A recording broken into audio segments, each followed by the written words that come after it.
So welcome to the third qualifier deciders of Redbull Wololo for the first qualifier weekend. Jordan versus Brew, a best of 7 between these two. Jordan has Meadow and Acclivity and Lowland as their home maps. Eruption, Frigid Lake, and Marketplace will be the home maps of Brew. We will have a Vikings and Britain snipe, something very traditional now that we are seeing that. We have seen that quite a lot of times. Tatars, Ethiopians, Berbers, Mayans, Franks, Huns, Celts, and Indians are the picks for Jordan. Celts feels a little off to me. I'm not 100% sure what Jordan wants to do with those. Everything else seems to be fairly natural. Relatively early Huns pick could be a Cav Archer focused play. Other side, early Khmer pick for Frigid Lake for Brew. Then he's gonna have Britons that got sniped away, Aztecs, Magyars, Chinese, Saracens, Bulgarians, Byzantines, and Koreans. We do have no Greenland, so I wonder where Koreans are going for. But Koreans could still be a decent archer civ overall, and if I'm not mistaken, they just launched, so my timing on the intro was perfect, because just as I finished discussing the draft, we will have a good old-fashioned traditional Mazo war here, as we will jump into game number 1. Let me set up the scoreboard, and that's all good. So welcome to Runestones, which is basically an Arabia equivalent. The only major difference is that, you know, it's a Nordic scenery and you have a relic in the middle, in between the Runestones. Everything else is just standard Arabia over here. So Aztecs for Brew in yellow on the left, Mayans on the right side for Jordan in red. We'll have an archer range opening for Jordan, and a range as well for Brew. So what's the most important thing is in a Meso mirror is that you constantly have to keep making eagles, because it's not just going to be an archer build, it's always eagle archer, because you need that eagle to snipe down the opponent's potential skirmishers, take down straggler archers, or just soak up arrow fire. So because of that, you're going to have to go for consistent archer and eagle production, and whoever has that one better lined up could actually end up winning the game here in Feudal Age even.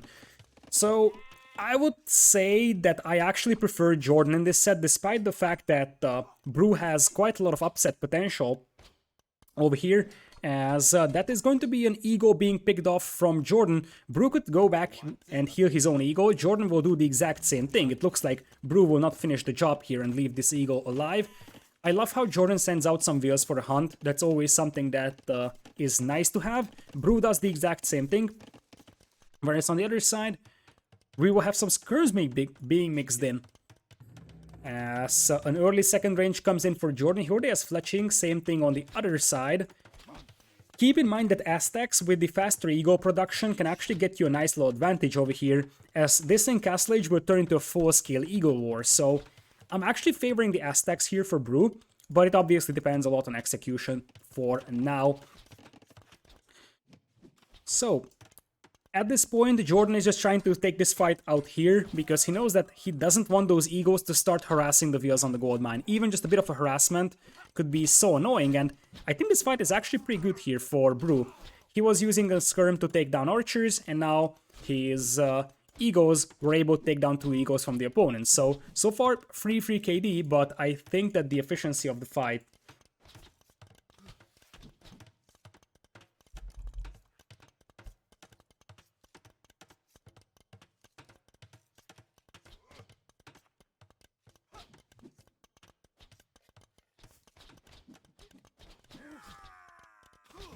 So now the ego numbers are looking way more promising for Brew, and in a Meso mirror, it's all about the ego numbers. So whoever can actually preserve better ego numbers is going to have a massive advantage, but keep in mind that Feudal Age archers with fletching actually do pretty decently against egos over here. By the way, I wasn't muted, but I had to answer a message real quick over here. It's actually a fun story. So the people that are regulars on my channel know that I am a big NFL fan, and we do have a Dynasty League that has a draft right now, and I really want to facilitate a trade-up before, you know, I'm on the clock. And I needed to answer a message because I want to trade up for a player that I don't want to be picked in front of me. So I'm doing 2 things at the same time, managing my Dynasty team and casting in AoE 2. For those that don't follow NFL and know what like dynasty leagues are, you probably have no idea what I'm talking about right now, but no worries. Do you play fantasy football? I used to play fantasy, but now I play dynasty, which is basically the same thing as fantasy football, just spanning across multiple years.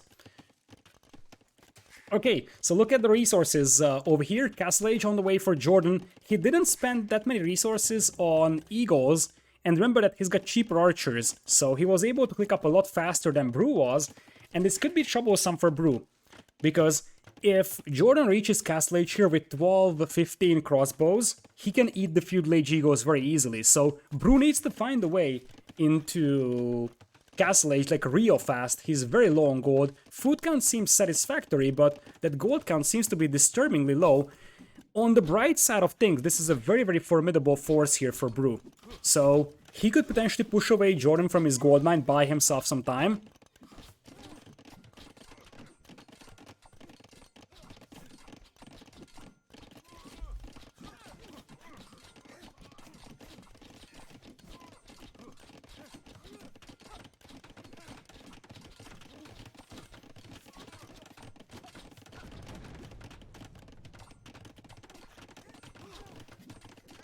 So, for now, Jordan is still going to access his gold mine from this side, and he's doing a very, very nice job with the contingency walls, ensuring that those eagles and archers can't push him, and this is the big problem that Brew is facing right now. 150 away from Castle Age, and that is Jordan in castle, and those Castle Age crossbows will eat those eagles. Like, these eagles have 2 pierce armor, the Castle Age crossbows will have 7 attack, so they kill them very, very easily here, and Brew is gonna be forced to retreat. This might be a situation of a lead skirm, after all, for Brew, but it looks like he's gonna go triple barracks eagles. No, it's just double barracks. I thought he has a third barracks over here, but that's not the case, so... Okay, there's the triple barracks. So, at this point, Brew has enough skirms to justify a lead skirm, but it looks like Jordan is gonna play very aggressive here, go for crossbow, and Siege Workshop. Now, if Brew gets up to Castle Age and gets to like 15 eagles or so with Eagle Warrior and the defensive upgrades, he's gonna be able to annihilate Jordan's army here. The question is, how is Brew going to hold this part of the wall, because it's very much exposed.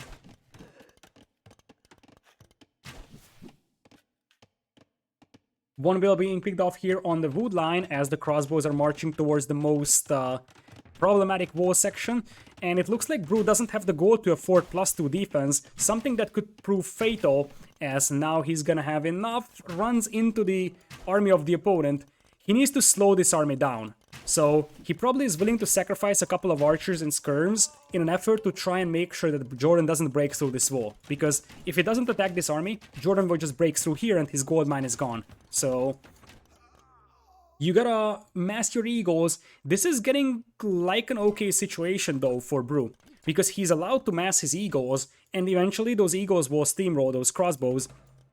9 eagles right now with +2 defense, and eventually you're gonna have to take this fight if you're Brew. Jordan is at 27 crossbows. That feels like a scary army, as the archers will come in on the other side. Jordan will be playing 3 TCs, Brew is only on 1 TC, and the crossbows are bashing their way in. Uh-oh, this is looking troublesome for Brew, because he's fighting here on the front, but the crossbows are in. The crossbows are in. Jordan does have ballistics as well. This might be game over, I'm not gonna lie. Like, these eagles counterattacking, that's a bad decision from Brew, I believe. He needed everything he had here to defend his base. Otherwise, this is exactly what's gonna happen. Say goodbye to your gold mine, Brew. And I did mention that Jordan was looking really sharp in not just the recent tournaments, but especially Redbull that he has played. And that has its effect now. Because at this point, there is no gold income for Brew. He has to rush up a market to have any chance to get some gold income. And now he gets into the base of Jordan. But Jordan can afford to lose villagers a lot easier than his opponent can, because Jordan is 3 TCs and Brew isn't. So, at this point, it's a slim chance for Brew. Like, he needs to do insane damage with this army to have any chance at compensating for the fact that he's already behind by 12 wheels, and you see that he just doesn't have the ego numbers to deal with the crossbows here, and indeed, this is gonna be a cleanup. There is 8 egos remaining for Brew, but most of them are out here, and Jordan will just grind these numbers down eventually with crossbows, whereas on the other side, there's just no defense here, and as I said, if you have good enough crossbow numbers and the ego numbers are not enough, they will just get picked off by crossbows one by one. Brew is selling resources so that he can actually keep making egos, but he understands that this game might be over. A Meso Mirror is always a very cutthroat game mode, because one bad move and you could lose the game, as it could snowball out of your control. The key thing here was that Jordan was able to go up to Castle Age a lot faster than Brew. Crossbows allowed him to just destroy everything that Brew had, basically, in terms of army. And Brew maybe invested a little too much into his skirms and archers, given the fact that he would have switched into triple barracks egos anyways. And with that, that's a relatively easy win for Jordan here. Jordan was looking really sharp in the previous qualifiers, 48 kills to 15 deaths. I did mention that I'm predicting 4-1 over here for Jordan. If this tendency continues,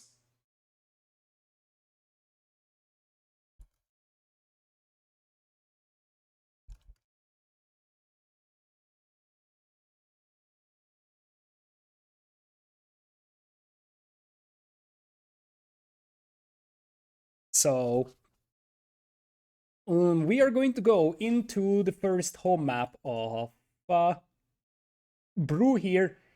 If it's Frigid Lake, he's gonna pick Khmer, and he picked Khmer as his first civilization, so I'm really wondering if he wants to go for Frigid Lake, which is his best map. Yeah, if this continues, I have the tendency to sometimes forget what I was talking about in the first half of the sentence. And I'm not selling football players, I'm actually trying to trade draft picks. No, I usually have the tendency to forget the second half of the sentence entirely. Alright, let's try to focus on casting. So, Mayans are gone for Jordan here, Aztecs are gone for Brew, and now we're moving into what could be Frigid Lake, but there is absolutely no guarantees, obviously. I would think that the problem for Frigid Lake here for Brew is that GL loves that map. So I'm fairly certain that Jordan is going to be fairly decent on that map as well. Your mouth and brain don't work together. I have to tell you, my brain doesn't work alone even, let alone combined with my mouth. So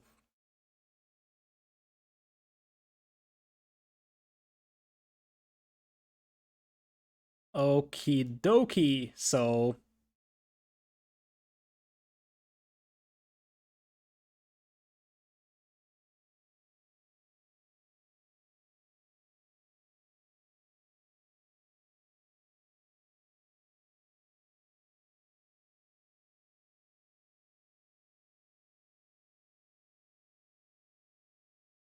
I'm drinking now. I'm not actually focusing on anything else, but we're waiting for the next game to start, so we're missing nothing. I will actually do a little bit more of an analysis, and we are going to Marketplace. So Marketplace means that we will have probably some cavalry civilizations. What are we thinking here? Could be Franks. Given the maps that are left, there is Meadow. And because Aztecs was gone for Brew for Meadow, Meadow is probably gonna be Magyars versus Franks or Huns. Khmer is gonna be Frigid Lake. This map could be something like maybe Bulgarians or so. That could be something. Like, I'm not sure where Jordan wants to use, or where Brew wants to use Bulgarians. That's my main question here. It might go unused, but it's a relatively early pick, so I would assume that... oh yeah, Jordan won as Mayans, that's true. I forgot about that. So, boom, and boom. So, now it's all good. So we have a countdown here. I'm going to leave you with that countdown while I grab something to drink, because my water bottle is empty. So, stay tuned. We will continue with game number 2 in a moment.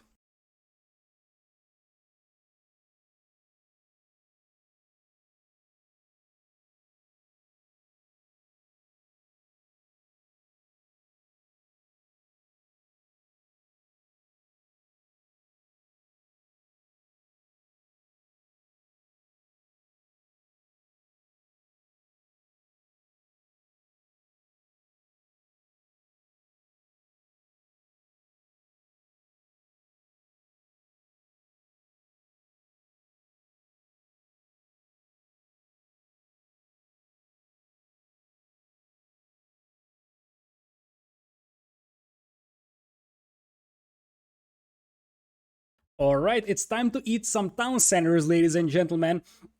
Here is Celts for Jordan. I was wondering where Jordan wants to use Celts, but it very much seems like he just wants to go and use it over here. This map can be very aggressive, so it's going to be interesting to see if Jordan just opens archers and spearmen and then goes sort of a pike and siege push, because I think that the early game sort of favors the civilization that has the better cavalry, so Chinese scouts opening could actually cause quite a lot of raiding damage on Jordan's economy. But if Jordan is able to survive against that one, then he's gonna have a very, very nice chance for a pike and siege push in early Castle Age. Welcome to Marketplace, and the players are very close to each other, which actually favors Jordan by a massive margin, because his army is likely to be the slower one, and Brew is going for the immediate stable here. Goes for the scouts, but considering that the players are so close, this actually favors the player with the slower moving army. As Jordan, what is he up to? Jordan?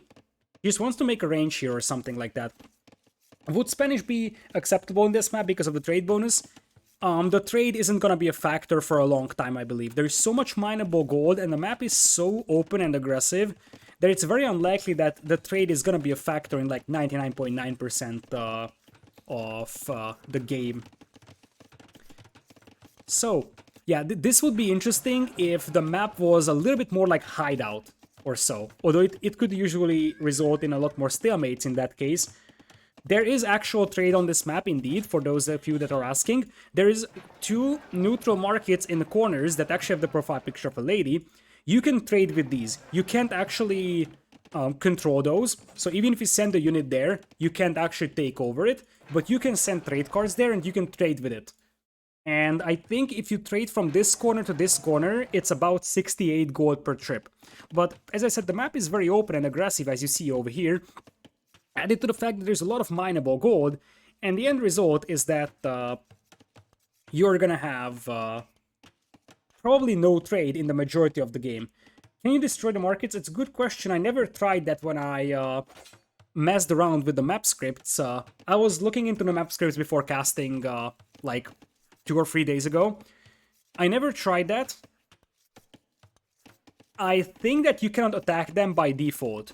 I'm not sure if you can do tricks like, I don't know, onager attack grounds. It might be possible to do. I am not sure if there is anything to prevent that one from happening. You can't attack them by default, but something like attack grounds with siege weapons could actually destroy them. I don't know that. But as I said, it's completely insignificant, I believe, because the games just don't go long enough to have trade matter at all. This map would be so much more interesting if there was way less gold to work with. Like, if you would remove two patches of gold for each player, this would be a lot more interesting. Slightly less bad, thank you so much for the Prime sub for the 2nd month, I appreciate that, welcome back.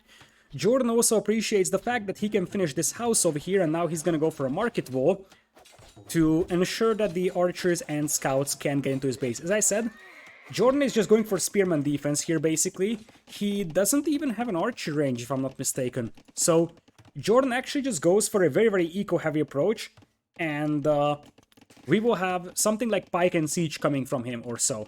So, he actually wants to go for that early castle age strategy of Celts, and the problem that you're facing there, as I said, is at the beginning you're very exposed to aggression, but Jordan's defense was nice, and this is going to allow him to just flat out boom up to Castle Age, despite the fact that, in theory, Brew could reach Castle Age a little bit faster.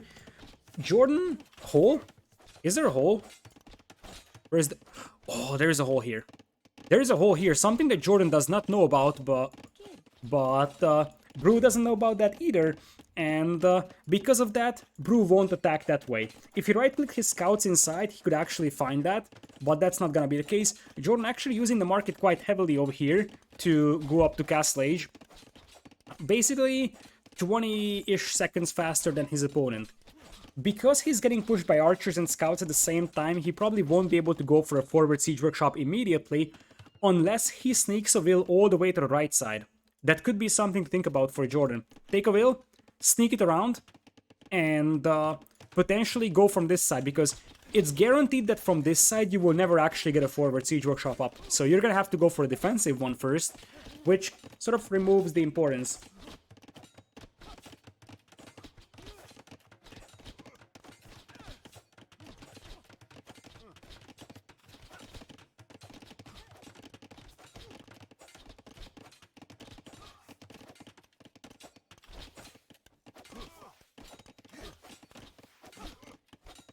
So, for now, Jordan's just going to stay with the forever house wall situation, as Brew probably understands that the right side is going to be more exposed in this one, and this could be one of the games that slows down quite a bit, because both players are sort of setting in for defense. This hole is still in here for Jordan, something that he didn't notice.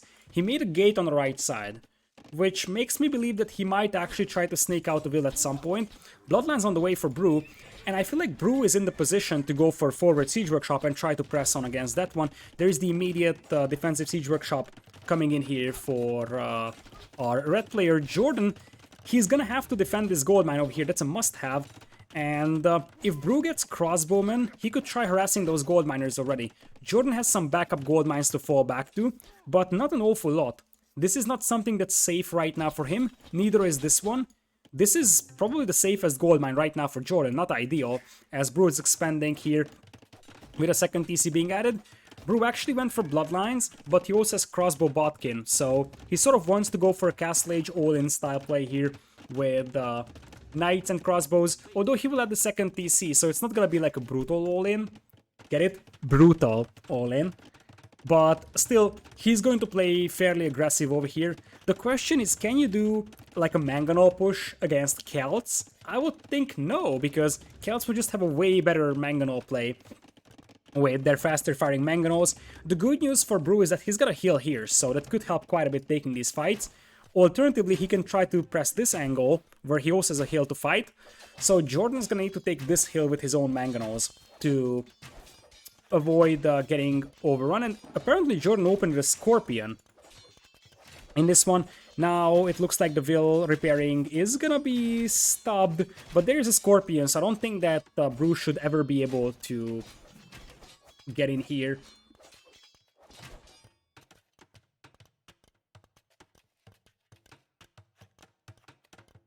So, for the time being, Brew is gonna be staying on 2 town centers. And on the other side, we're gonna have free TCs coming in for Jordan. Jordan actually made quite a lot of spearmen over here, but he's not really using them to anything. It's possible that he will mass a couple of Mangonels and then try to break out and then sort of turn this into a pike and siege play, but he's also mining stone very heavily. And when you mine stone this heavily, it's possible that you're just gonna play with the defensive castle on your gold mine and then probably Void Raiders for Jordan after all. Might be even an early Void Raider play from Jordan. There should be no way that Brew gets through the walls here of Jordan. Brew's got some knights on the right side overlooking this gold mine, but it looks like Jordan will just send out a couple of spearmen and he should be good to go. Economy-wise, the two players are dead even, and eco upgrades are actually going to be better for Brew in the long run. But, as I said, Jordan is focusing on probably a castle, but he's down to 4 wheels on stone right now. He had to dispatch a couple more to repair, because guess what? This house is going down. Jordan is gonna have to do a lot of house walls here. Jordan has 170 room for population. He made so many houses. That's actually pretty sick. And it looks like Brew will change the angle of attack, and this could be troublesome for Jordan, because this wall is super, super weak. I would dare to say there might even be a hole here. I'm not 100% sure, but that could even be a hole that's sort of looking awkward by the elevation. But this is going to be a tricky defense for Jordan. He's heavy on stone now, and he wants to drop a castle on his gold mine, most likely. But this defense is going to be hard to pull off for Jordan, because one thing that Jordan isn't making is army. And you could say that, hey, Jordan is not making army, so his eco is a lot better, right? But it's not. So Jordan has basically the same eco as his opponent, but Brew also has a pretty sick army here, whereas Jordan does not really have it. Jordan is still trying to add walls behind, but those crossbows will be able to deny this one. Even without ballistics, I think that things are starting to get heated up here for Jordan because those knights are very, very close to breaking in. Mangonel comes in here to defend, but that house is dangerously low HP, and if a knight was hitting it instead of a scout, it could potentially get through that. Mangonels are out, but I think the knights are in, and now Jordan is in big trouble. Because now the knights will jump the Mangonels. Jordan is even deleting the house over here so he can maneuver his Mangonels a little bit better, but that's not gonna work either. And suddenly, Jordan has 20 idols. And more importantly, he's scrambling to rush up a TC on his gold mine. As I said, that's his only reasonable gold mine, and he's about to lose that. The Mangonels are gone, the monks are gone, and Jordan doesn't have good gold income. What is Jordan going to do now? Like, he wanted a defensive castle here, but that's never really going to materialize, and Jordan's boom here may have been overly greedy, because at this point, half his eco is idle, so Brew's economy is amazing, and as I said, Brew is free thesis as well, so like, he's not gonna fall behind economically just from this push and committing the resources to it. Jordan's gonna have a TC up here, so he will try to muscle this out, and he's got enough stone for a castle even. A castle here would help so much cleaning this one up. Still, there is a lot of surface area to attack, there is +1 defense for Brew's Knights, so they can't really afford to run past these town centers, although the town centers only have fletching either. But still, the inefficiency of Jordan's economy is what is worrisome for him. 1 hour idle time as opposed to 20 minutes, and Brew at this point will be more than happy to just snipe Vales here on the castle, and Jordan knows that he needs that castle. But Brew can just camp here and wait it out. He can just say, okay, whatever, you can sit in your TC forever, I'm just going to wait until you come out, and if you don't come out, sure, you have 20 idols, and I'm gonna have a completely untouched boom in here. And if you look at the resources for Brew, it's getting better and better for him to potentially consider Imperial Age. And when he gets to Imperial, I would say he needs to send, well, even before getting there, but after clicking up, send 10 Vales to stone, drop a castle. Like, ideally, you would drop that castle here, because you want to deny that gold mine, but if you are in a good enough spot here for Brew, you could potentially get a castle up so that it denies that primary gold from your opponent. Because Jordan now is behind by 10 Vales, Jordan is nowhere close to Imperial, and Jordan is gonna have 0 trap snipe potential, so if you get a castle up here for Brew, he can deny that gold mine, he can just trap down buildings. Brew clicks into Imp, and he's getting stone mining, so indeed, he's gonna go for 10 Vales on stone. Look at that prediction. Okay, now it looks like this siege workshop actually stays up a little bit sloppy from Brew to lose all those knights to the Mangonel. Jordan really wanted to save that, but you already have a siege workshop on the right side as well, so Jordan will now have to look at 2 sides to defend, and his wood line isn't really something I would consider safe either.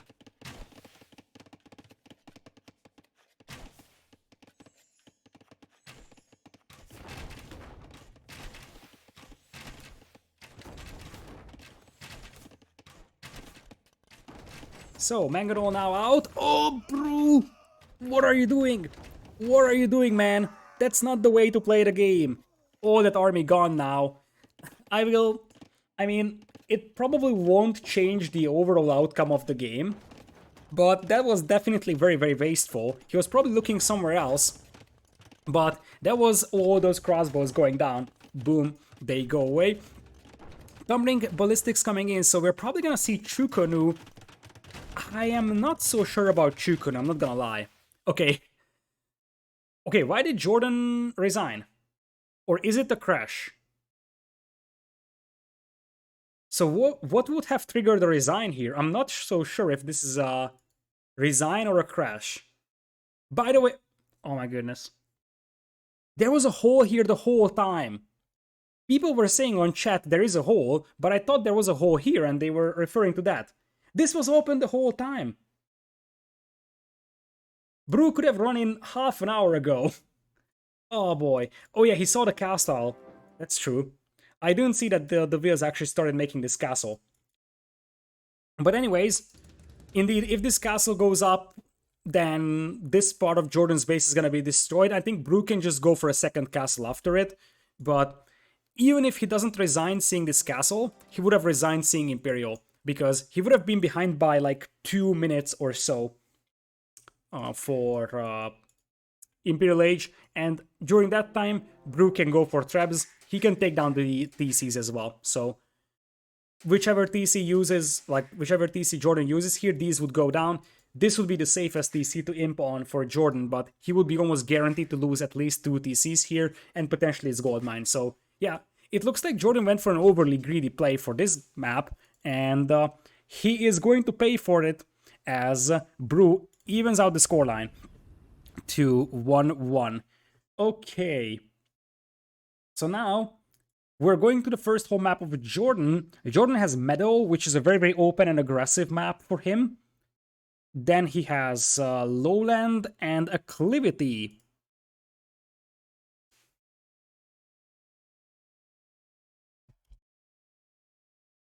1-1. Did I actually mess up the score? No, I didn't mess up the scoreline. It is going to be, indeed, 1-1 scoreline. I was going with 4-1 for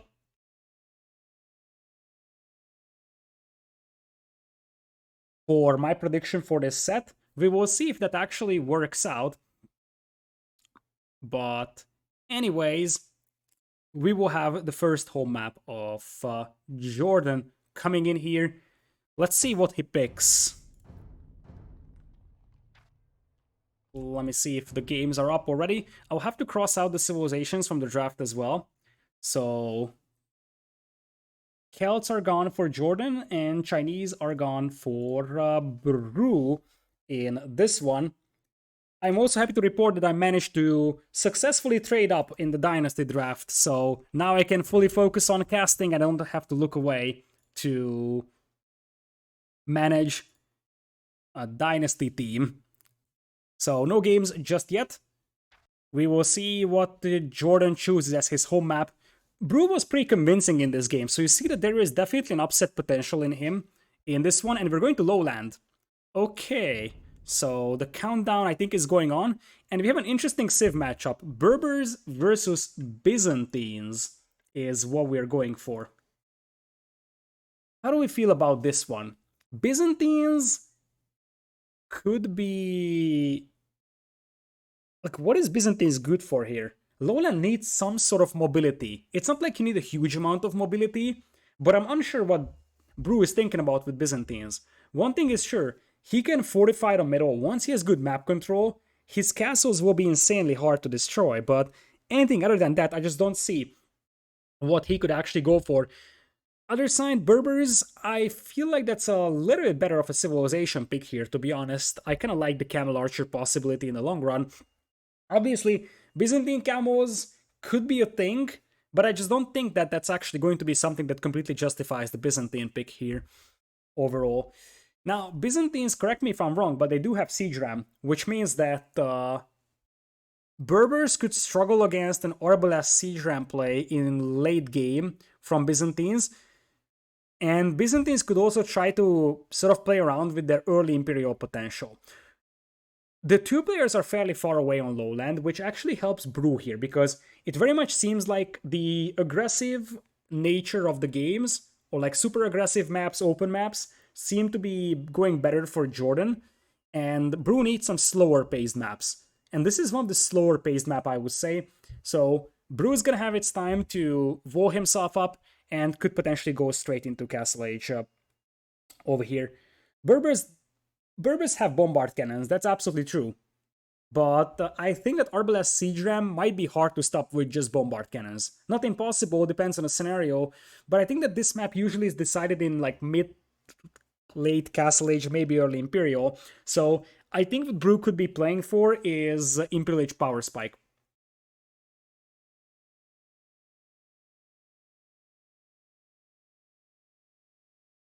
And with that, we will jump into the third game over here. Capture Age is getting fired up right now. And a pause? Nope, we're good.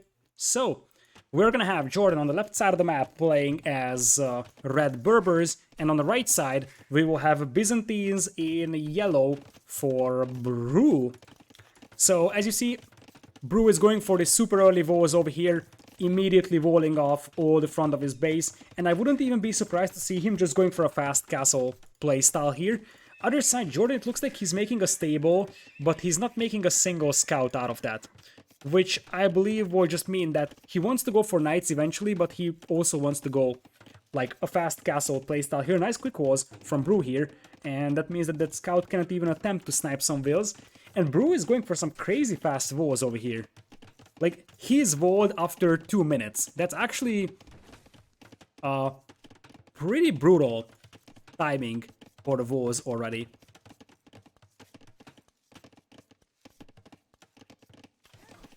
I like how he's actually taking the hunt, although I don't think that the mill is actually necessary over here. I'm not sure if that actually benefits him enough to justify the investment of a mill. He could have just walked back with the hunt. Not a big deal. I think that the mill is something that I don't blame him for. And it looks like he actually wants to expand his base a tiny bit, because guess what? He probably wants to incorporate that gold mine over here, or just accidentally dragged his mouse across the screen, as I'm not sure what his plans are with those walls. Nonetheless, we're gonna have basically a fast castle here from Brew. Both players going for a very, very slow-paced gameplay over here. Jordan ended up making a spearman just in case he gets pushed by the starting scout of the opponent, but that's not even going to be the case. And Jordan, with the faster walking Berber villagers, he's not going to mill the huntables, he will just walk back home real quick. So Jordan's gonna go for some big walls. Speaking of Jordan, his base looks pretty decent, a lot of wood at the back, stone at the back as well. The gold mines aren't amazing though. This gold mine is not super safe, and this gold mine is very exposed. And those are important gold mines at the start, because you will need to use those before you move into the middle with DCs. And it's gonna be stables for Brew. He's hiding this stable from the opponent, so I assume that he wants to make Jordan believe that he's going for archers. And it looks like Brew is just going to secure this little corner here. So basically what happened is that Brew probably expected Jordan to go for the scouts, and he was so scared of being overrun by scouts in feudal that he just rushed up a bunch of walls. But then he realized, oh shoot, there is no scouts coming, so I can take my time to wall, and he's gonna go for the more reasonable walls that incorporate the stone and gold over here as well. So, Castle Age being clicked here exactly at the same moment. That was a perfectly aligned Castle Age time. That is beautiful. 0 seconds idle time on the TCs. Exact same Castle Age timing. The only difference is that Brew's 3 wheels ahead because he hasn't gotten wheelbarrow, whereas Jordan actually went for that upgrade first. Horse color, double bit axe in for both players as well. And it looks like Jordan is going for gold mining. So if you're Jordan, you're unlikely to open with knights, because your opponent has a chance to go for camels. So there's a chance that Jordan is just gonna open straight camels. It depends on what Jordan believes his opponent is doing. If he believes it's archers, he will open knights. If he believes it's actually gonna be camels and cavalry from the Byzantine player, then he's gonna open camels himself. Let's see. Jordan definitely is looking for some information to see what his opponent is up to, but he can't find anything, and that's a second stable. And we are gonna have, indeed, camels from Brew over here. No, not that simple. Yeah.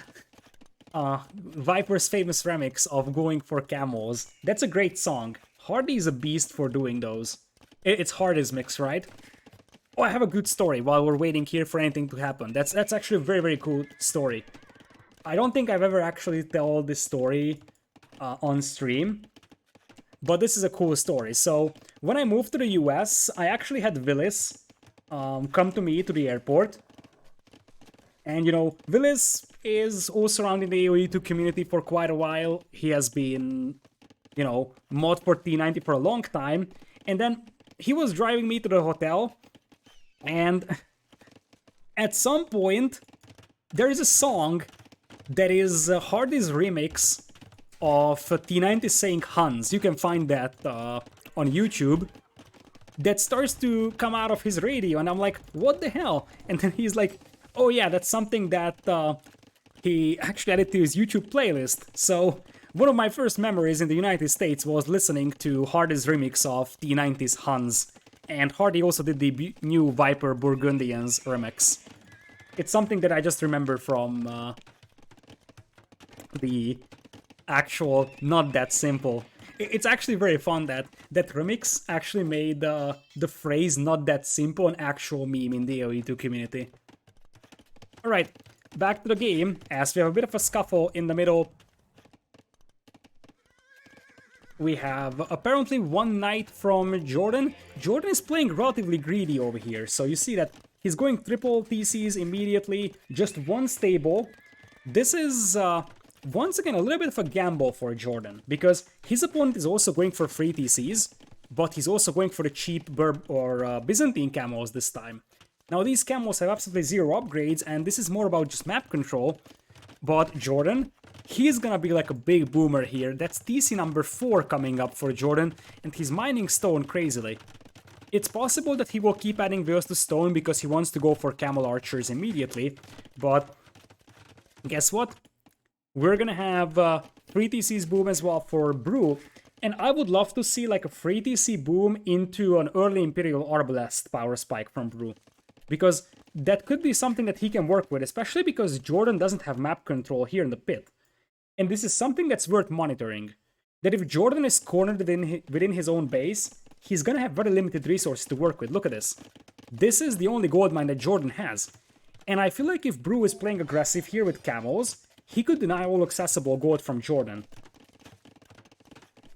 Like, if I look at this, Brew knows that this gold mine belongs to Jordan, he knows about the other one as well. And on this map, you always spawn with 2 patches of 2 tiles each. So Brew knows exactly that Jordan will be running out of this gold, and he will have to move towards this one.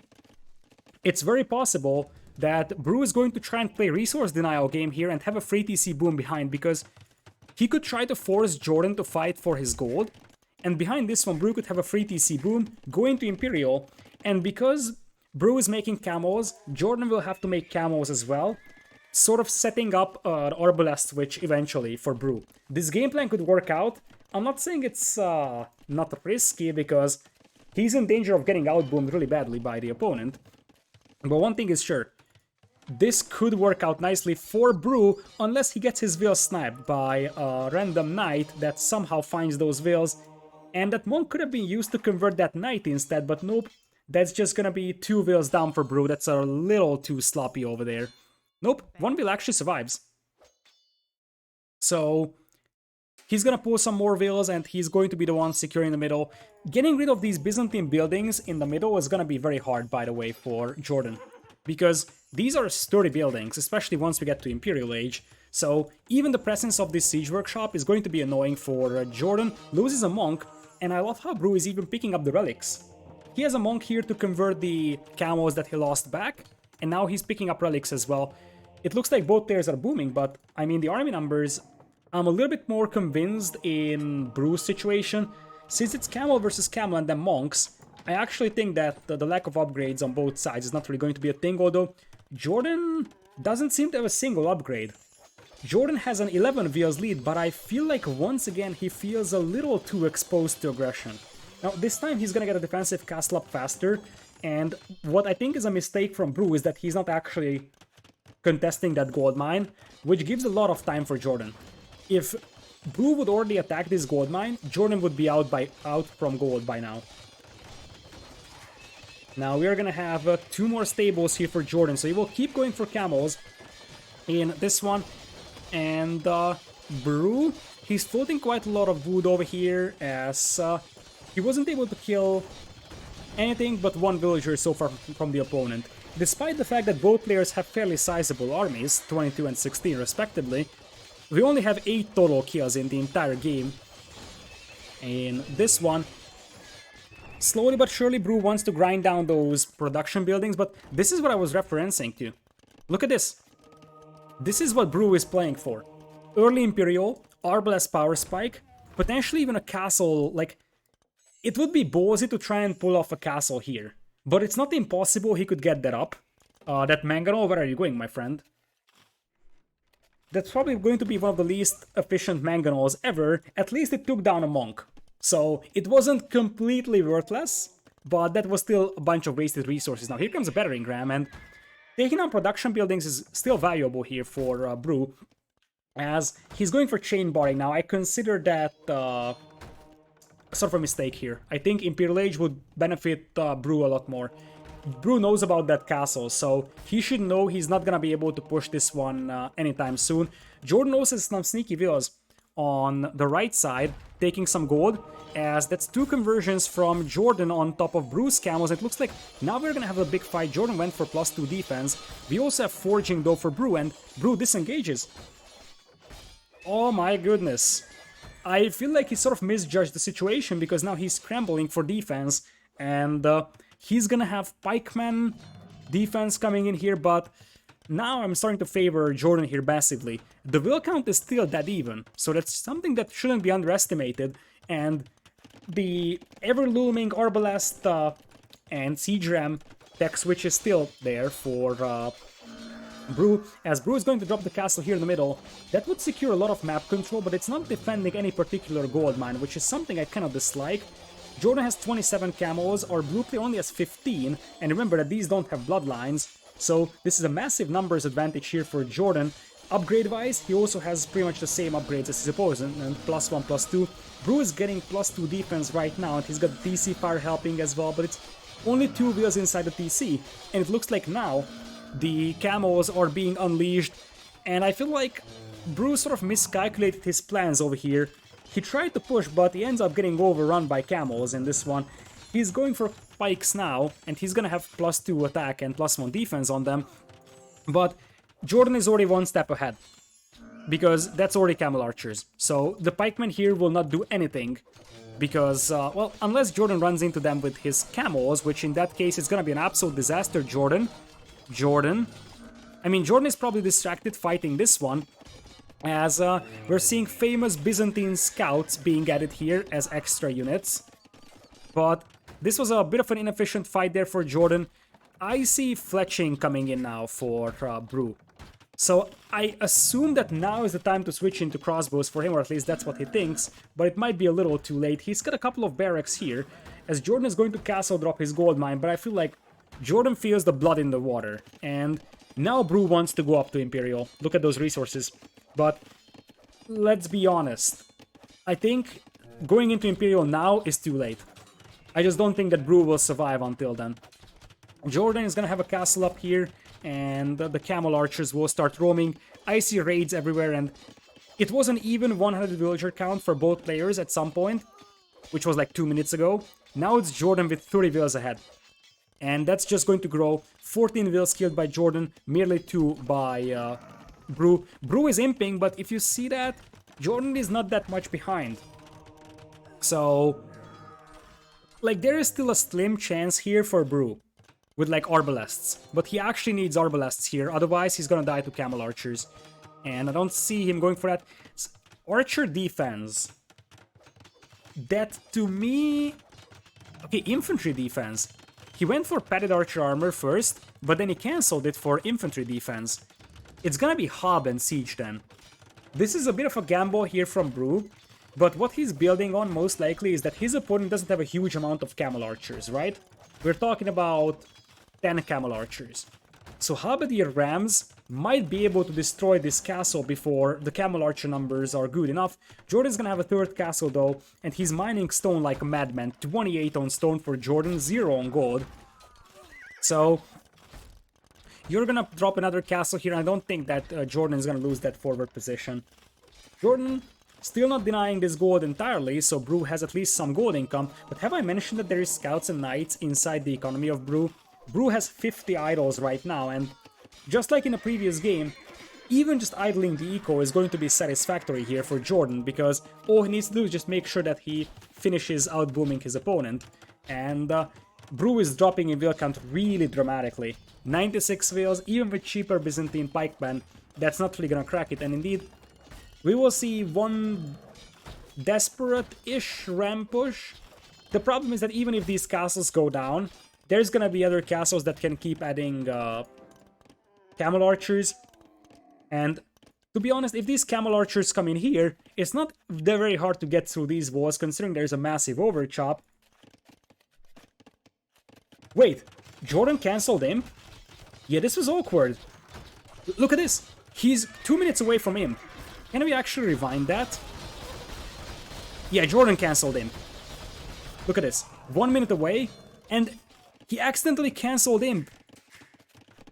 He cancelled Imp. He didn't lose a TC. Jordan cancelled Imp. That could be enough for Brew to suddenly surprise Jordan here. Jordan still should be massively ahead, but that could be a devastating issue for him. Because it does matter that, you know, you're up against Halberdiers and soon to be Capped Rams and then Siege Rams. And keep in mind that traps could also come in for Brew. I am still saying that Jordan is leading in this one, but if he ends up losing this game, it's gonna be probably attributed to the fact that he accidentally cancelled Imp here. Now, I don't like this for Brew though. He's kamikazeing all his pikemen into the Camel Archers, and he needs that for the Rams. He's now going for Halberdiers, Camel Archers moving in though, and I feel like that could be a deciding move here for Jordan. This is gonna be insanely hard for Brew to clean up, very painful, and these will kill so many vills. In here, the TC is gonna be gone. I feel like this won't matter. This game might have been over when Jordan took that amazing fight. As Brew is now losing vills left and right, those Camel Archers now have Numbering and Ballistics. Brew will try to reroll, and he's a big survivor, so he's not gonna give up on this easily. If he had Arbalasts, I would say there is a decent chance, but Halberdiers will just die to Camel Archers here. Here come the Rams. Not Siege Rams though for Brew, he's going for Plate Mail first. Keep in mind that if the castles go down for Jordan, he doesn't have a direct answer to Halberdiers.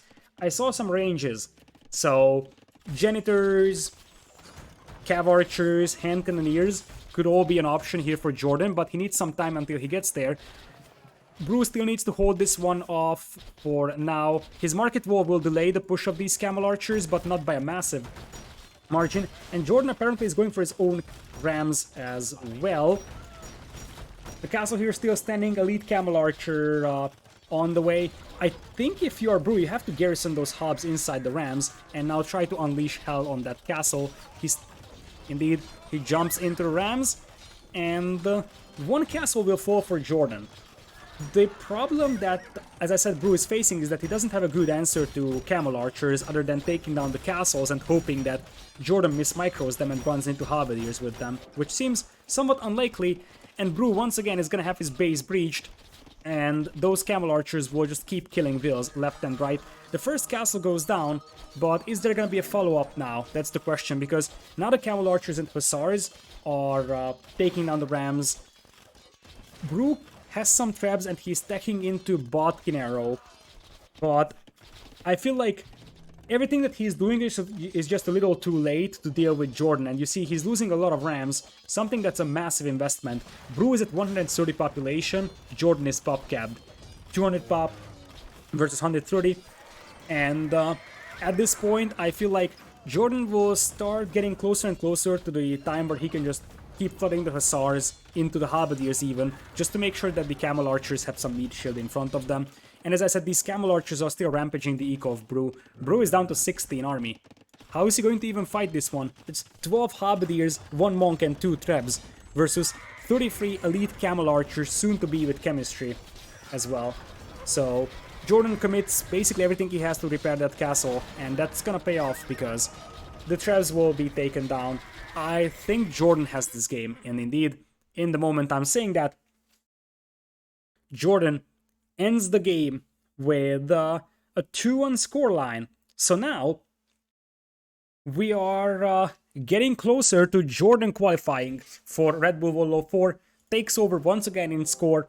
He won the first game, and then he won his own home map. So far, he lost Brew's only home map that we have played, and now we're going to the other home map of Brew in this one. So let's go back to the lobby real quick. Oh, actually, I just want to highlight this. This is a beautiful graph. I think it's blatantly obvious where Jordan took that fight, right? That was the moment where Jordan just overrun his opponent here, as Brew's army just gets smashed over here. Well, KD at the end is 202 versus 88. So massive, massive KD advantage over there. And Jordan, his greedy boom this time paid off because his resources gathered overall throughout the game was way better than that of Brew. So now we're gonna have Jordan with the score advantage over here. And we should have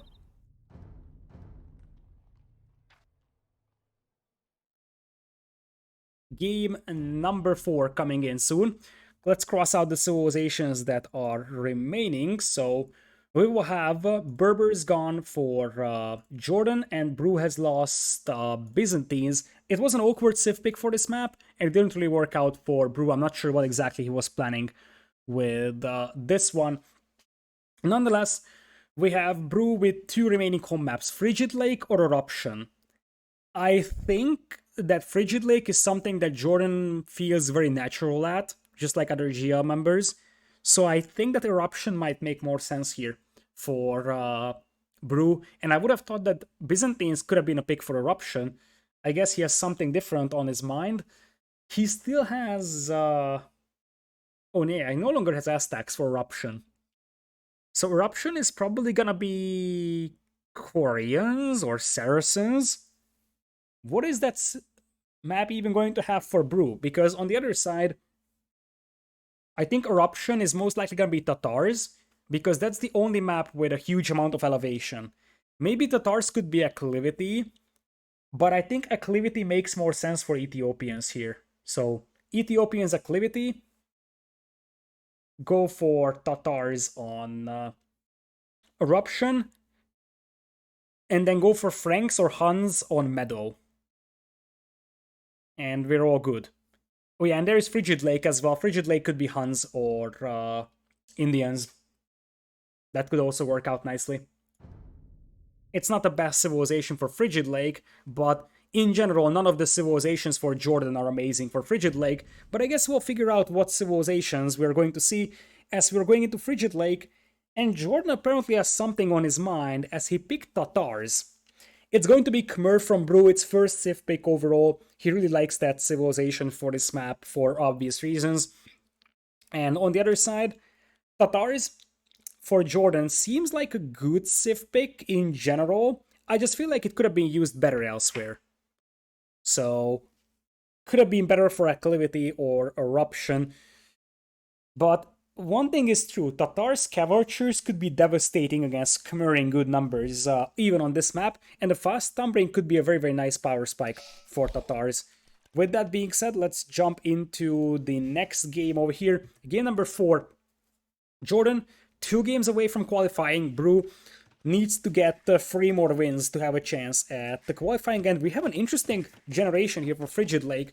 Brew is going to be playing yellows on the south in Khmer, and to the north it's gonna be Jordan as Tatars in red, but the 2 players are very, very close to each other, so instead of being on the opposing side of the lake, they're actually relatively close. And this could result in some super aggressive gameplay over here, and we will have a scout opening for Jordan, and Brew as well going for the scouts opening. In this case, I actually like Khmer at the beginning a lot better when it comes to scouts openings, but also it depends heavily on the execution, and that feels like an interesting wall here for Brew. I mean, I understand the concept. Walling all the way through here would be a big investment, and this is a smaller investment over here.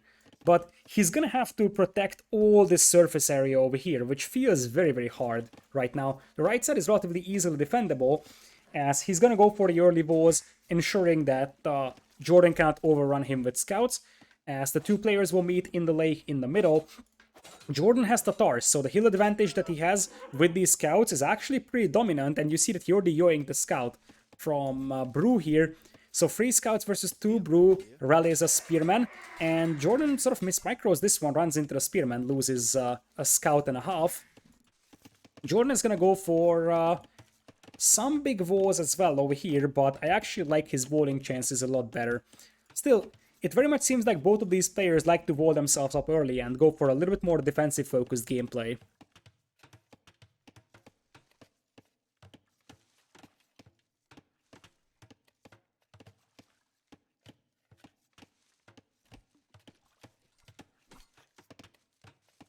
So, now that the walls are set, I'm starting to like Bruce's position a lot better because obviously he's gonna have the power of Khmer farming, although he's got a lot of idols over here, something that he might not be noticing.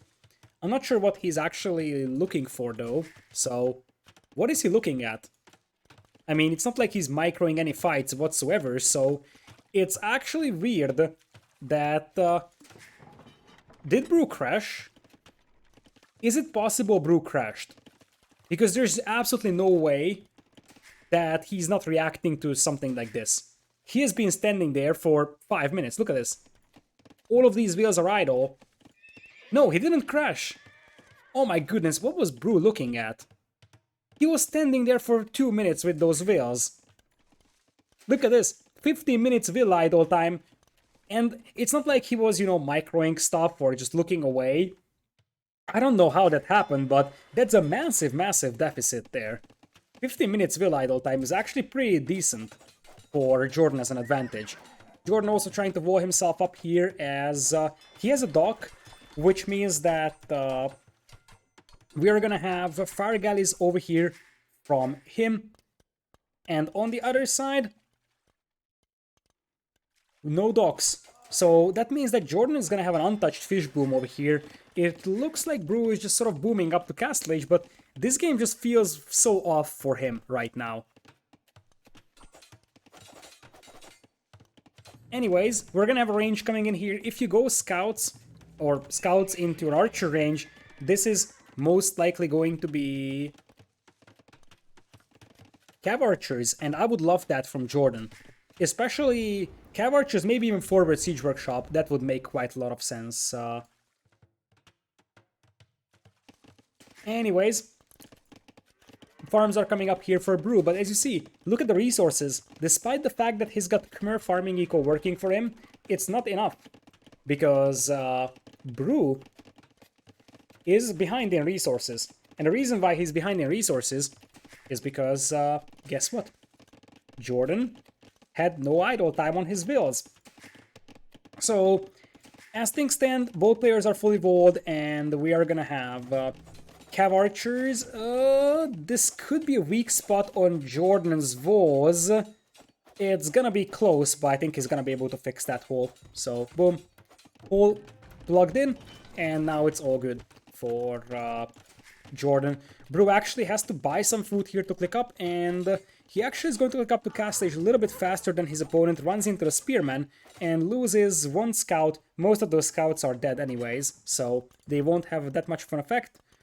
And Jordan, he's actually massing a couple of archers, so it looks like he might not go immediately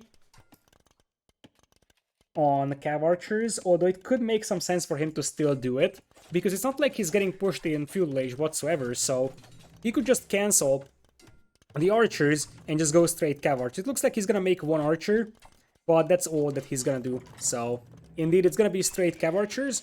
Other side from Brew, who by the way walled off like 20% of the map, he's gonna go for double stable knights, and it looks like he's also getting some ships out here.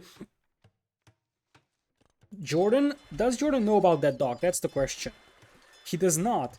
So Jordan will be caught by surprise here with the fire galleys, or potentially fire ships even, showing up at his base. It looks like he will find the dock right now, and that's gonna help him prepare quite a bit. He's gonna have to make a couple more fire galleys, and indeed he's like, oh shoot, he's going to have an attack on my base, or on my fishing ships here, really fast.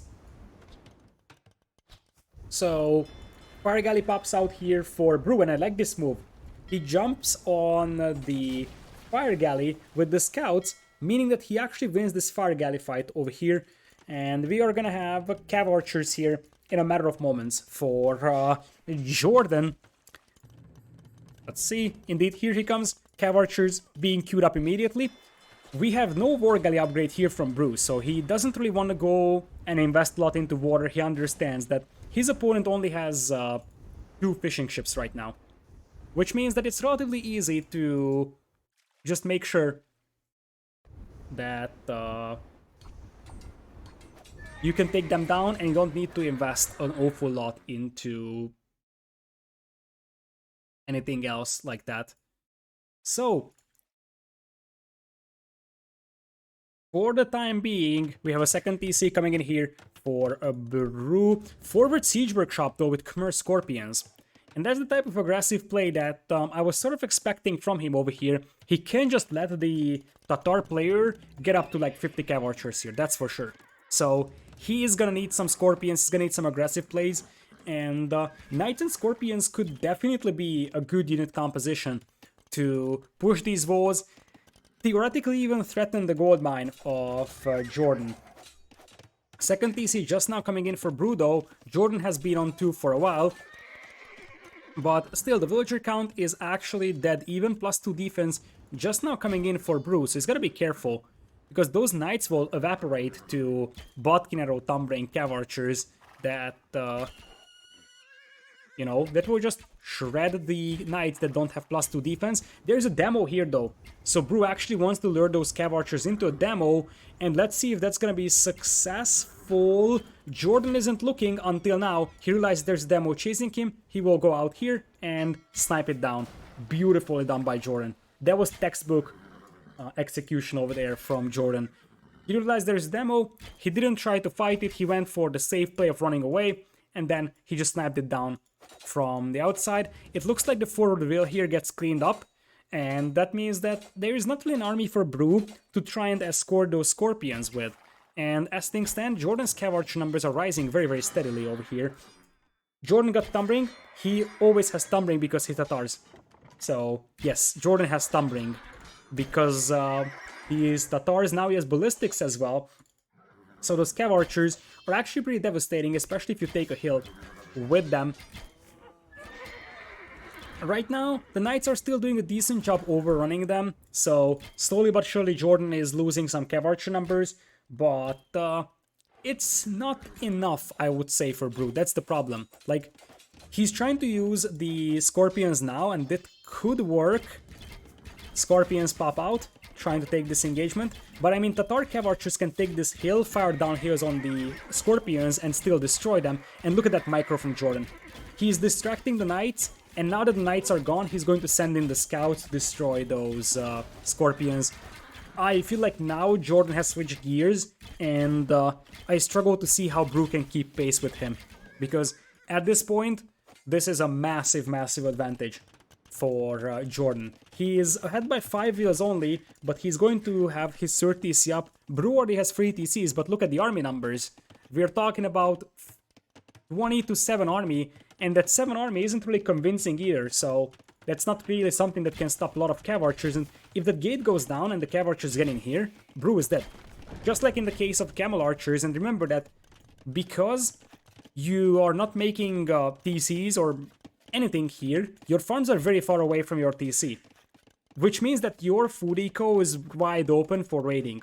The best thing you can do is jump into houses with the Khmer Vills, but even then, Jordan is just going to force idle time on them, right? So 5 wheels idle is better than dead, but it's still not enough. And you see that Brew is rushing up a house here in an attempt to make sure that he can jump into the houses with those wheels. And he actually does that quite decently. So Jordan somewhat struggles to find some targets to kill. But I mean, the idle time for Brew is gonna be up in the skies. It was already pretty bad before this, but it's gonna be even worse. He tries a counterattack with Knights to break into Jordan's base, but Jordan reacts quite nicely.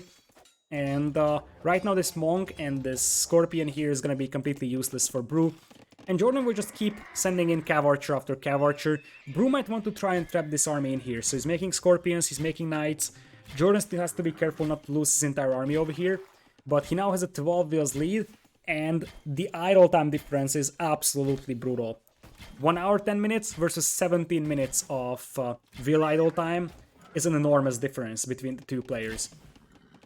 So it's now 1 hour 18 minutes. Now, it looks like Jordan is not looking at his Cav Archers. He's going to take quite a lot of damage from that Scorpion. And now Brew comes in with the Cavalry. Still, look at this. That's actually Tatar Cav Archers with hill advantage. And at this point, I think Jordan is already fine. Even if he sort of trades this army to the Knights here. Because he knows that he's ahead. And he knows that he has forced a lot of idle time, killed some Vills. And you see that while Jordan is microing this army, he's already bringing in the Cav Archers on the right side. Jordan is looking really solid right now, I have to say. So I think there's a hill here that the Tatars could take and just be even more devastating firing down hills. The Cav Archers will be cleaned up, but that doesn't really matter for Jordan because he's got a new group that's once again able to pick off vills.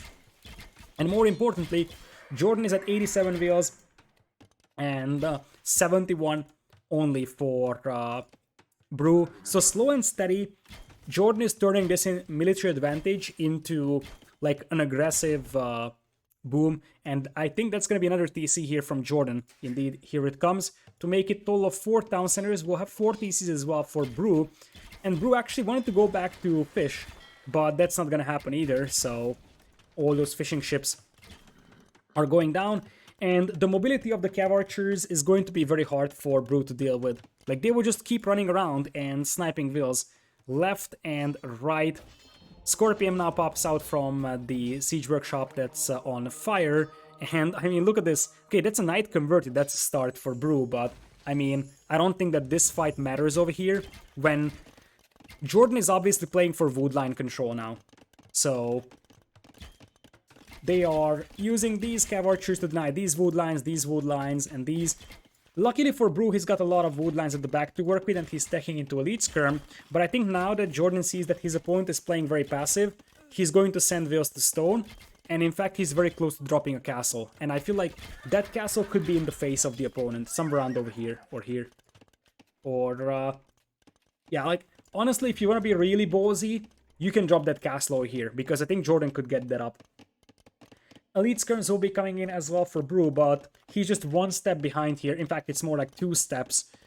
Jordan is very close to clicking into Imperial. He's going to have a castle soon. He's on 4 TCs with 109 vills. Brew is at 83. And I think the score isn't lying. It is clearly telling that, look, Brew might be just dead over here. As the vills are migrating to the right side, whereas on the right side, they're also idle. 2 hours and 17 minutes of idle time. Brew has half of his economy sitting in town centers and houses because the Cav Archers just keep running around and killing vills left and right. So now it looks like another vill is gonna go down, and Brew's got so much idle time that like that's gonna be impossible to compensate. Wherever I look, his vills are idle. He's got like consistently 30-40 vills inside his buildings, so like barely any resource income right now, despite the fact that his eco is not super bad compared to Jordan's eco. 20 villas is 20 villas deficit, sure, but it's not like Brew's eco is awful in terms of vill numbers, it's awful in terms of idle time. So the Cav Archers from Jordan now just playing for woodline control. He sees the sees the skirmishers, but one of the reasons why Tatars are so good is because if you go skirmishers against them, they can just go Keshik. And that's probably what's gonna happen here for Jordan. He's gonna go for Keshik, but I think that Brew might just resign if he sees Jordan being an Imperial. Look at Jordan once again. He's juking those Scorpion shots with one Cav Archer and using the others to take down the Scorpion. And indeed, Scalebarding coming in to go for a couple of Keshik, and the Keshik will just be able to destroy the Scorpions and the Skirmishers as well. At the same time, it's a little bit sloppy from Jordan losing all these Cav Archers to Scorpions, so while Jordan is playing really strong, he's got some small miss micros, but overall is playing really well in this one, and he's playing the resource denial game so nicely, just raiding, and 25 vill kills to 3 tells the whole story of the game, because that 22 vills that were killed by Jordan are what is missing for Brew, plus 3 hours 20 minutes idle time versus 34 minutes. So Jordan was able to idle the opponent's eco so long, and that's the second castle from Jordan that's gonna be in the face of the opponent. Most likely trying to deny that gold mine is a reasonable idea, and now that the Keshik are here, you're just gonna take down the